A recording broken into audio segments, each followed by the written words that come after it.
నిజామాబాద్ జిల్లా వర్ణి మండల కేంద్రంలో బుధవారం రోజున మీడియా సమావేశం ఏర్పాటు చేసి ఏనుగు రవీందర్ రెడ్డి కాంగ్రెస్ పార్టీ వర్గం నాయకుడు ఎలమంచిలి శ్రీనివాసరావును తీవ్రంగా ఖండించడాన్ని నిరసిస్తూ కుంభమేళాకు కాశీ వెళ్లిన కాంగ్రెస్ పార్టీ ఏనుగు రవీందర్ రెడ్డి వర్గం నాయకుడు వర్ణి మండల ప్రధాన కార్యదర్శి భీమాశంకర్తో పాటు ఉమ్మడి రాష్ట్ర ఎంపీటీసీల ఫోరం మాజీ అధ్యక్షులు ఎలమంచిలి శ్రీనివాసరావులు పోచారం వర్గానికి చెందిన గోపాల్ మామల సాయిబాబాలపై తీవ్ర ఆరోపణలు చేశారు. తీవ్రంగా ఖండించి విమర్శించారు. గట్టిగా వార్నింగ్ ఇచ్చారు. ప్రతిరోజు పోచారం శ్రీనివాస్ రెడ్డి ఏనుగు రవీందర్ రెడ్డి వర్గీయులు పత్రికల్లో మీడియాల్లోనూ విమర్శించుకోవడంతో బాన్సువాడ నియోజకవర్గ ప్రజలు అయోమయానికి లోనవుతున్నారు. నేమాని వీర్రాజు కానీ, కర్లం సాయిరెడ్డి కానీ, రంజన్ నాయక్ కానీ కాంగ్రెస్ పార్టీలో పనిచేసిన సందర్భంగా నాకు అత్యంత సన్నిహితంగా ఉన్నటువంటి వ్యక్తులు.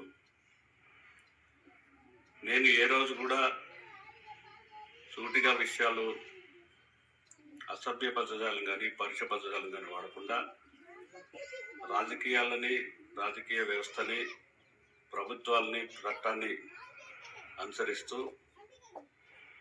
ఎదుటి వ్యక్తులకు గౌరవం ఇచ్చి మాట్లాడినే తప్ప అగౌరవంగా నేను ఏ సందర్భంలో కూడా మాట్లాడినటువంటి పరిస్థితిని వాళ్ళకి ముందుస్తూ వాళ్ళు పదే పదే నాపై వ్యక్తిగతంగా మాట్లాడుతున్నటువంటి సందర్భంగా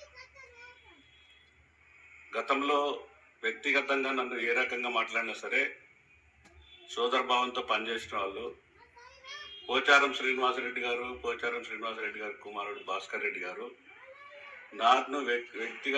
నన్ను నేను మాట్లాడిన అంశాల పరంగా వివరణ ఇవ్వలేనటువంటి పరిస్థితిలో నన్ను వ్యక్తిగత దూషణలకు వెళ్ళమని కొంతమందిని ప్రేరేపించినప్పటికీ సోదరులు సంజీవ్ కానీ, సోదరులు రాజు కానీ, ఇంకా మిగతా సోదరులు ఎవ్వరు కానీ, సాయిగౌడ్ కానీ నన్ను వ్యక్తిగతంగా దూషణలు చేసినప్పటికీ వాళ్ళకు ఉన్నటువంటి ఒత్తిడి వల్ల, వాళ్ళకు ఉన్నటువంటి ఇబ్బందుల వల్ల మాట్లాడుంటారు తప్ప వాళ్ళకు నా మీద ఏ రకమైనటువంటి వ్యక్తిగతంగా మాట్లాడాలనేటువంటి పరిస్థితి లేదు.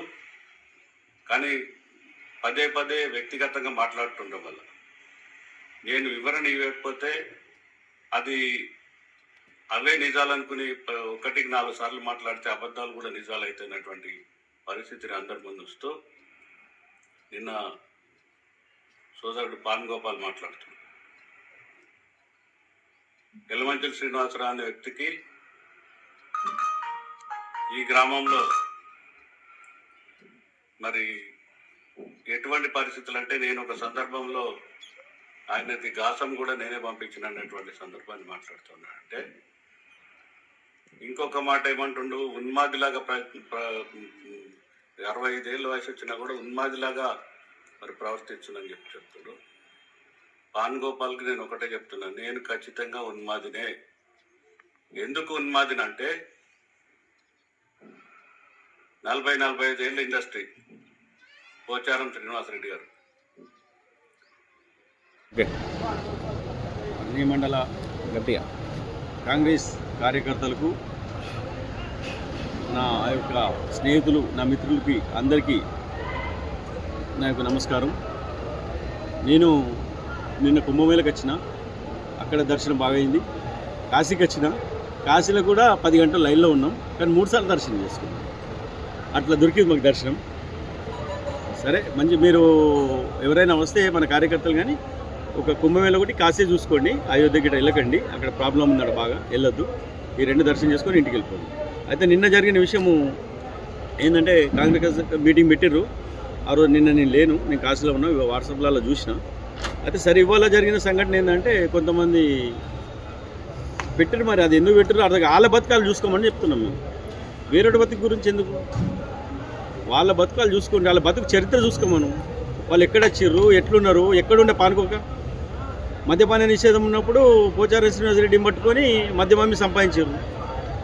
వేరేవాడు అమ్మనీయలేదు, మరి వేరేవాడు ఎవడు అమ్మనికి రాలేదు. డైరెక్ట్ గుర్రం అమ్మేదాకా మంది అమ్మిర్రు. వాళ్ళకి అట్ల మద్దతు ఇచ్చిండు ఆయన. ఎక్కడుండే అలా నాయన ఎంపీటీసీ అయ్యిండు, తాగి ఆడబడుతుండే, మా షాప్ ముందు పడుతుండే సినిమాటాక్స్ కాడ. ఆయన మాట్లాడేది ఎవరికైనా రూపాయి సాయం చేసిండు ఆయన. పెళ్ళిళ్ళకు, సావులకి, అవసరానికి 5,000, 10,000, 20,000, 30,000 ఇచ్చుకుంటూ పోయిన ఒక శ్రీనివాస్ అన్న ఆయనకు విమర్శిస్తావు నువ్వు ఊర్లో ఉండడని. ఎప్పుడు లేడా ఊర్లో? ఎప్పుడు లేడు ఊర్లో? 10 ఏళ్ళ నుంచి మీరే ఉన్నారు కదా. మేము కూడా ఊర్లో ఉన్నాం కదా, కార్యక్రమాలు చేస్తున్నాం కదా. కాంగ్రెస్ పార్టీ కార్యక్రమాలు చేసి సీనాన చేస్తుంది కాబట్టి బాసో నియోజకవర్గంలో కాంగ్రెస్ మెజార్టీ వచ్చింది. 20,000 మెజార్టీతోటి ఎంపీ గెలిచిండు. అంతకుముందు కూడా గెలుస్తుంటే మేము ఎమ్మెల్యే కూడా గెలుస్తుంటే ఎందుకు ఓడిపోయిందంటే మీరు డబుల్ బెడ్రూమ్లు కోటికెంపులు 600 మందికి చూపించి మళ్ళీ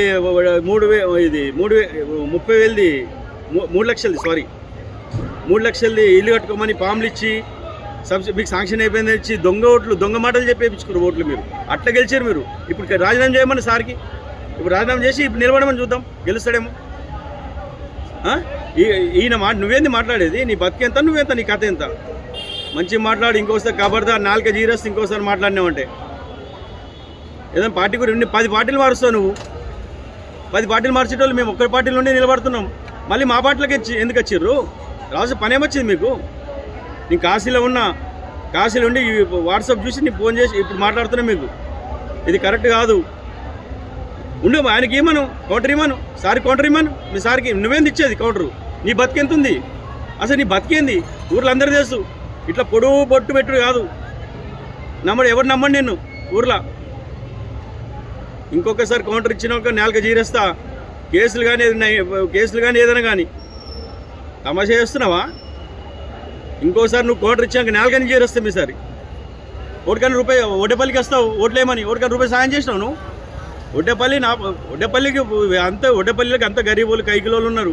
₹1 చెప్పు. ఒక సాగుకు ఒక 2,000 ఇచ్చిన, 5,000 పెళ్ళికి వచ్చిన ఎప్పుడన్నా కట్నం ఇచ్చిన ఒకటికి 5,000. ఒకటికి గరీబోడికి వచ్చి బాధలు అడుచుకున్నా ఓటప్పుడు వస్తావు. తమాషాలు చేస్తే మంచిగా ఉన్నది, జాగ్రత్త. ఇంకోసారి ఇలాంటి మంచి మాట్లాడు. మేము మాట్లాడింది అభివృద్ధి గురించి మాట్లాడినాం, దాని గురించి మాట్లాడారు. నిన్న ఏం తప్పు మాట్లాడారు మా లీడర్లు? ఏం తప్పు మాట్లాడారు చెప్పు. ఏం కౌంటర్ ఇస్తున్నావు? నీ లెక్క దొంగతనం చేసి సంపాదించలేదు. దొంగ పని చేసి మద్యపాన నిషేధంలో మందమ్మి సంపాదించుడు, లేకపోతే చేప పిల్లలు వేసి సంపాదించుడు, ఇవి బోగస్ మాట్లాడి మళ్ళీ గోడ్స్ దగ్గర పైసలు తీసుకున్నాడు, మళ్ళీ వాళ్ళ దగ్గర పైసలు తీసుకుడు చేయలే. ఈ పని మీ ఖాతాలన్నీ మాకు తెలిసే. నీకు ఎక్కడెక్కడ పైసలు తీసుకుంటారు. మీ మామూలు ఎక్కడెక్కడి నుంచి వస్తున్నాయి మాకు అన్నీ తెలుసు అంటున్నా.